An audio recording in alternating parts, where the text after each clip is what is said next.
Alright, just want to do a quick video on pulling the radiator and the radiator fan shroud on this tractor. This is a Kubota 1850. I've already done the repair, but I'm just going to walk you through it because there's not a whole lot to it. And because when I started I could not find a video showing this, which I thought was odd because it has to be a very common repair. But anyway, replacing my fan shroud, because as you can see there's about a quarter of it missing, and that is due to, see, this motor mount, I guess on this machine, have a lot of play. Either that or there's not enough room between the fan and the shroud itself, so as soon as you hit something or otherwise torque your machine, the fan is going to hit the shroud and the shroud will break. Step number one, obviously you want to do this when the engine's cold, but step number one, lower radiator hose, pull it.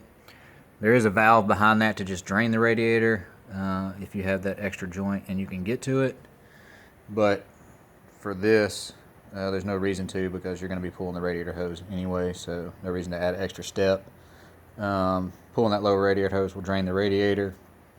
Next thing I did, pull the reservoir. There's a bolt right there, bolt right there. I don't think there's another one on the bottom. There might be, but you'll be able to see when you pull that radiator hose. I can't remember.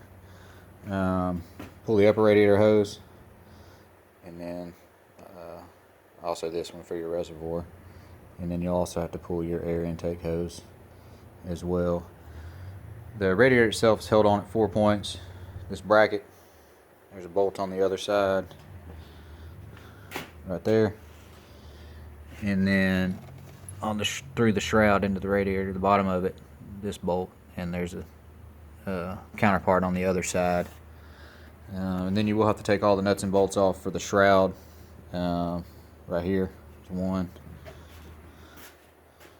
and then this bracket also holds the shroud as well. These little rubber grommets right here, when they come out, they have a little insert. It helps to pull that insert out when you're putting that rubber piece into your new fan shroud. It took me a minute or two to figure that out. The bottom of the radiator, it goes into 2 rubber grommets, so there's no bolts itself down there. As soon as you unbolt the fan shroud, you can lean it back, and then the radiator will pull up and out. As soon as it pulls up and out, you can then wiggle the fan shroud and pull it out. I thought initially you were going to have to take the fan off, but you don't. It'll wiggle out. In the new one, you can fit it in. And that's basically it for the repair. When I refilled it, that's what I used. That's what was already in it. If you want to completely drain and flush your system, there's another bolt on the bottom of the block to get the rest of the radiator fluid out. And then this bolt, I'm almost certain, needs to be pulled so that it will allow air to escape the system when you're filling it up. I couldn't get mine loose, and I didn't want to fight it any harder than I already had. I have flushed this one when I first got it and didn't pull that bolt, so I guess whatever air might have been trapped in it worked itself out when I topped it off after a few cycles. And that is it.